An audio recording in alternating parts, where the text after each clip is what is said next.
The 1969 Pontiac GTO Judge in Carousel Red that looks like orange. Not sure what was going on there. I normally don't get very excited about new cars in video games, but the 69 GTO Judge coming to Gran Turismo 7 actually got me excited. Why is that? Well, because in 1986, after I graduated from high school, I took that money and took out a loan, and I bought one. I actually owned it, and there's my title that I still have. I crashed it after owning it a couple of years. I'll get to that story, but when I sold it for parts, and the guy didn't care about the title. So can you imagine that? A 1969 GTO Judge, authentic Judge, and yeah, didn't even take the title with him. Pretty weird. Here's some interior shots from the game. That shoulder strap for the seatbelt, I used to actually use it, even though it was a pain.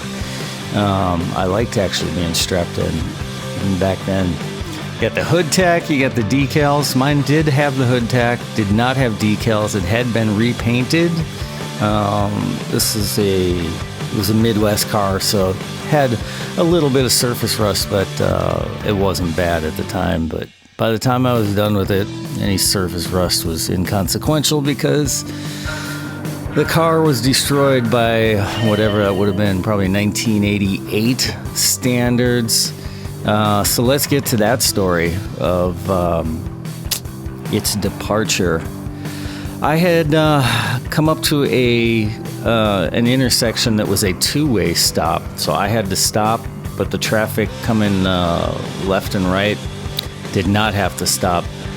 And it was raining, it was dark, it was difficult to see, no alcohol involved or anything like that, but I had made my stop and started to go through the intersection, and somebody just came barreling through from my right.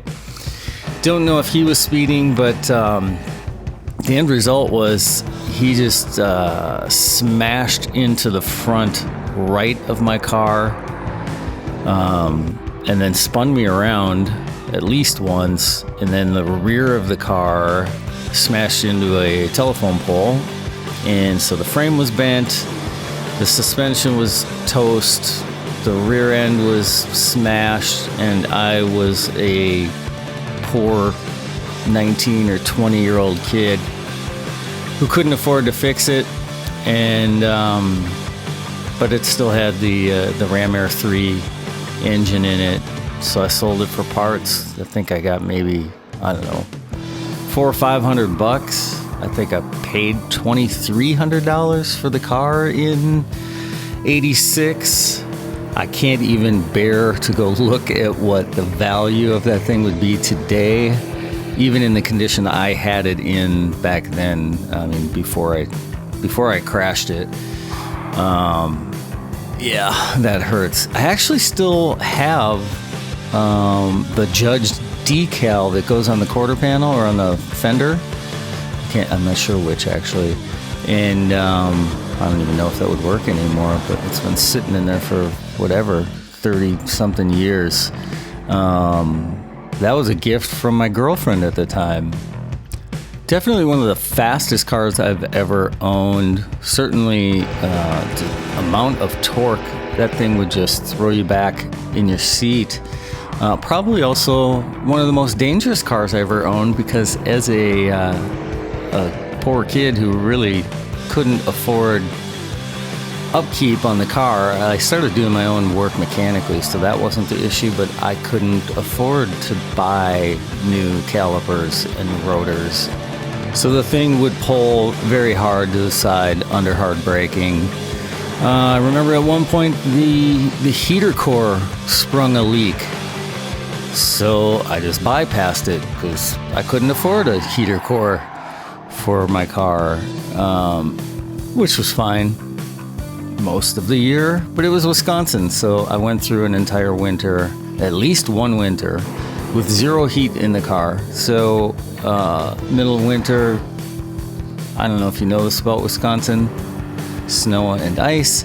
So I'd be out there scraping the windows, not just on the outside, but on the inside too, from the condensation from being in a freezing cold car, and it would freeze to the windshield, and I'd have to continuously scrape and hope to get just enough ambient heat from the engine and from the floor of the car to warm up enough to be able to just see outside of it. So not ideal situations for driving. Plus it did have limited slip, but I didn't have money for snow tires, so winter was a challenge driving around in this behemoth with whatever it is. It's close to 400 foot-pounds of torque, so you really have to go very, very easy. Although I would argue having the manual is a help in the snow, a little bit more control. But I got some other stories I could tell about this car and what a blast it was to own and to drive. So let me know in the comments if you like hearing these stories. I can do some more videos on this thing, but